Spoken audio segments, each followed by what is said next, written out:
यदि आप किसी पार्टी के गुलाम हैं, किसी नेता के गुलाम हैं या विदेशी कल्चर आपको पसंद है तो ये वीडियो बिल्कुल मत देखिए। लेकिन यदि आपको भारत से प्यार है, भारतीय संस्कृति से प्यार है, अपने बच्चों के भविष्य की चिंता है तो यह वीडियो पूरा देखिए और अपने दोस्तों को भी फॉरवर्ड करिए। फ्रांस के पास सब कुछ था, राफेल भी था, यूसीसी भी था, वर्ल्ड क्लास हाईवे था, एयरपोर्ट था, वर्ल्ड क्लास हॉस्पिटल, बढ़िया स्कूल कॉलेज, बढ़िया सड़कें, बढ़िया ट्रेन, यूएन की परमानेंट मेंबरशिप, वीटो पावर। कुछ काम नहीं आया। फ्रांस 15 दिन से जल रहा है और ना अमेरिका बचाने आया, ना रूस बचाने आया, ना चीन बचाने आया, ना भारत बचाने गया। कोई किसी को बचाने नहीं आया और राफेल भी काम नहीं आया, यूसीसी भी काम नहीं आया। इसलिए अगर आपको भारत के भविष्य की चिंता है तो तत्काल 5 कानूनों की मांग करिए। सबसे पहला, 1860 के इंडियन पिनल कोड को रद्दी की टोकरी में फेंकने की मांग करिए। 1860 का इंडियन पिनल कोड खत्म किया जाए। ये महाघटिया कानून है। इसकी वजह से न भ्रष्टाचार कम हो रहा है, न अपराध कम हो रहा है। हमें क्या करना होगा, ये अमेरिका का फेडरल पिनल कोड है, इसी की तर्ज पे एक one nation one penal code बनाना पड़ेगा। घूसखोरी, जमाखोरी, मिलावटखोरी, कालाबाजारी, नशा तस्करी, मानव तस्करी, सोना तस्करी, चंदन तस्करी, अलगाववाद, कट्टरवाद, माओवाद, नक्सलवाद, धर्मांतरण, घुसपैठ, सब के लिए एक कानून, एक ही किताब हो, एक ही कानून हो, उसी में सब chapter 1, chapter 2, chapter 3, chapter 4, chapter 5 करके सारा इसी में आ जाए। जिससे कि जब ये किताब थाने में रखी जाए तो जो कांस्टेबल हो, थानेदार हो, उसको सब पता हो कि कौन सा अपराध है, कौन सी धारा है। अभी 50 कानून चल रहे हैं, न हवलदार को पता, न थानेदार को पता, न कप्तान को पता, न एसडीएम को पता, और कई बार तो वकील को भी नहीं पता होता, जज को भी नहीं पता होता। तो पहला काम, one nation one penal code. इसमें जो एक चैप्टर धर्मांतरण हो, एक चैप्टर घुसपैठ हो, उसमें धर्मांतरण और घुसपैठ को राष्ट्र की सुरक्षा के लिए खतरा घोषित कर दिया जाए और एनएसए लगाया जाए। राष्ट्र की एकता अखंडता के लिए खतरा घोषित कर दिया जाए और यूएपीए लगाया जाए। धर्मांतरण और घुसपैठ को ऑर्गेनाइज्ड क्राइम घोषित कर दिया जाए। गैंगस्टर एक्ट लगाया जाए। 100% प्रॉपर्टी जब्त किया जाए। 10 से 20 साल की सजा दिया जाए। मैं गारंटी के साथ कहता हूं, धर्मांतरण भी रुक जाएगा और घुसपैठी अपने आप भाग जाएंगे। एनआरसी की जरूरत ही नहीं पड़ेगी। घुसपैठिए इसलिए रुके हुए हैं, उनकी आवभगत हो रही है, उनको मुफ्त में राशन, मुफ्त में मकान, मुफ्त में दुकान मिल रहा है, वजीफा मिल रहा है, इसलिए रुके हुए हैं। जैसे ही 100% प्रॉपर्टी जब्त करने और 10 से 20 साल की सजा देने का कानून बनेगा, 80% घुसपैठिए खुद ही भाग जाएंगे। जो बचे हुए 20% है, पुलिस उनको आराम से ढूंढ लेगी। दूसरा, 1861 का पुलिस एक्ट खत्म किया जाए। नया एक one nation one police code बनाया जाए।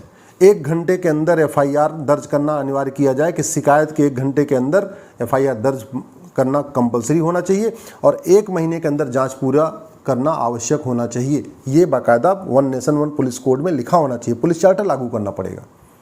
आज की डेट में यूपी की पुलिस अलग तरीके से काम कर रही है, केरल की अलग, बंगाल की अलग, बिहार की अलग, झारखंड की अलग। जैसा जहाँ पे जिस पार्टी की सरकार है उसी के अकॉर्डिंग पुलिस काम करती है। हमें ऐसा कानून नहीं चाहिए। आज जो पुलिस एक्ट है 1861 का, इसके कारण पुलिस सत्ता की गुलाम बनी हुई है। अच्छा शासक है तो अच्छी तरीके काम कर रही है, घटिया शासक है तो केवल वसूली करती है। ये वसूली बंद हो, इसका एक ही तरीका है, एक नया one nation one police code. तीसरा, 1872 का एविडेंस एक्ट खत्म करना पड़ेगा। जो एग्जिस्टिंग जुडिशल सिस्टम है इसको खत्म करना पड़ेगा। एक नया one nation one judicial code बनाना पड़ेगा। आज की डेट में आपने देखा ही, याकूब मेनन के लिए रात में सुप्रीम कोर्ट खुलती है, तीसरा सीतलवाड़ के लिए रात में सुप्रीम कोर्ट खुलती है। मैं कह रहा हूं कि बुरा नहीं है, खुलना चाहिए सुप्रीम कोर्ट को, लेकिन ये केवल तीसरा सीतलवाड़ के लिए और याकूब मेनन के लिए क्यों? आम जनता के लिए क्यों नहीं? किसान के लिए क्यों नहीं? मजदूर के लिए क्यों नहीं? मिडिल क्लास के लिए क्यों नहीं? बिजनेस व्यापारी करने के लिए क्यों नहीं? ईमानदारी से काम करने वालों के लिए क्यों नहीं? केवल माफियाओं के लिए रात में खुल रही है, आतंकवादियों के लिए खुल रही है, देश विरोधियों के लिए खुल रही है। ये तभी बंद हो सकता है जब one nation one judicial charter लागू हो। जब तक एग्जिस्टिंग जुडिशल सिस्टम रहेगा, जो ब्रिटिश जुडिशल सिस्टम है, तब तक जज अपनी मनमानी करते रहेंगे। उनकी मनमानी पे तभी रोक लगेगी जब एक जुडिशल चार्टर लागू होगा, one nation one judicial code लागू होगा। चौथा जो सबसे इंपॉर्टेंट है कि भारत में आज भी देश विरोधी बातें स्कूलों में सिखाई जा रही हैं, नफरत सिखाई जा रही हैं। ऐसी किताब चल रही है जो एकदम संविधान के प्रियम्बल के खिलाफ है। संविधान के प्रियम्बल में 6 शब्द हैं, equality, justice, liberty, fraternity, unity. और ऐसे किताबें हैं जो अलग अलग स्कूलों में चल रही हैं, जिनको विशेष दर्जा मिला हुआ है स्कूलों का, जहाँ पे न भारत की संस्कृति के बारे में सिखाया जाता है, भारत की संस्कृति के खिलाफ नफरत करना सिखाया जाता है, भारत के बहुसंख्यक समाज के खिलाफ नफरत करना सिखाया जाता है। एक ही तरीका है, one nation one education code लागू हो। एक देश एक शिक्षा बोर्ड, एक देश एक syllabus, one nation one syllabus, one nation one education board. और 10वीं तक यानी 16 साल तक पूरे देश में समान शिक्षा लागू हो। जैसे केंद्रीय विद्यालय में पूरे देश में एक जैसी किताब होती है, वैसे ही one nation one education board हो। बंगाल वाले बंगाली में पढ़ें, गुजरात वाले गुजराती में पढ़ें, महाराष्ट्र वाला मराठी में पढ़ें। सिलेबस कंटेंट एक होना चाहिए, न मदरसा न मिशनरी स्कूल, केवल और केवल भारतीय स्कूल, भारतीय शिक्षा बोर्ड। कोई न मदरसा बोर्ड, न मिशनरी बोर्ड, न सीबीएसई बोर्ड, न आईसीएसई बोर्ड, कोई बोर्ड नहीं, एक भारतीय शिक्षा बोर्ड, 10वीं तक सबके लिए समान सिलेबस। और जो सबसे इंपॉर्टेंट है, सबसे इंपॉर्टेंट पांचवा, जो हमने कहा ना, one nation one police code, one nation one penal code, one nation one judicial code, one nation one education code, और पांचवा most important, one nation one tax code. सारी समस्याओं का जो मूल कारण है भ्रष्टाचार है। घुसपैठिए घूस दे के आते हैं, धर्मांतरण की फंडिंग काले धन हवाला से होती है। तो अगर भ्रष्टाचार खत्म हो जाए तो देश विरोधी 50% चीज़ें अपने आप ही खत्म हो जाएंगी। तो उसके लिए वन नेशन वन टैक्स लागू करना पड़ेगा, इनकम टैक्स खत्म करना पड़ेगा, जीएसटी खत्म करना पड़ेगा, वैट खत्म करना पड़ेगा, सारा कुछ खत्म, जितने भी टैक्स हैं।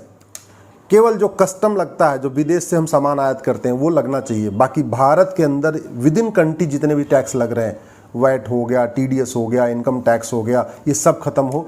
केवल वन नेशन वन टैक्स यानी बैंकिंग ट्रांजैक्शन टैक्स लागू किया जाए। उसके लिए केवल इतना करना पड़ेगा, 100 रुपये से बड़ी नोट बंद करना पड़ेगा, 5,000 रुपये से महंगे सामान का कैश लेन देन बंद करना पड़ेगा, प्रॉपर्टी को आधार से लिंक करना पड़ेगा, नार्को पॉलीग्राफ ब्रेन मैपिंग कानून बनाना पड़ेगा, और बैंकिंग ट्रांजैक्शन टैक्स लागू करना पड़ेगा। यानी जब भी आदमी कोई बैंक से ट्रांजैक्शन करे तो उसको 1% एक्स्ट्रा देना पड़ेगा। 100 रुपये का सामान खरीदा, 101 रुपये दिया, 1000 का सामान खरीदा, 1010 दिया। इसी तरीके से 1% एक्स्ट्रा, यानी अगर 1 लाख का सामान खरीदा तो 1,01,000 रुपये। और ये सबके लिए बहुत अच्छा भी है, आसान भी है। आम जनता के लिए अच्छी बात यह है कि उसके ऊपर न कोई इनकम टैक्स आ रहा है, न जीएसटी आ रहा है, कुछ नहीं आ रहा है, तो 1% देता जा रहा है। भाई जिसको न हर साल अपना इनकम टैक्स फाइल करना है, न रिटर्न फाइल करना है, न सीए के पास जाना है। व्यापारियों के लिए अच्छा कि वो जीएसटी से टेंशन से ख़त्म, हर 3 महीने उनको जीएसटी भरना होता है, उसमें दुनिया भर की फॉर्मेलिटी होती है, पूरा एक डिपार्टमेंट रखना पड़ता है, एम्प्लॉइज़ रखना पड़ता है, हर डिपार्टमेंट में, हर फैक्ट्री में एक सेल अपना टैक्स डिपार्टमेंट रखा हुआ है, वो सब खत्म हो जाएगा। जब जब व्यापारी बिजनेसमैन कहीं किसी को पैसा देगा, एक बैंक थ्रू जो है बैंक देगा, या through ATM, Paytm, Bhim, UPI, debit card देगा, 1% एक्स्ट्रा देता जाएगा।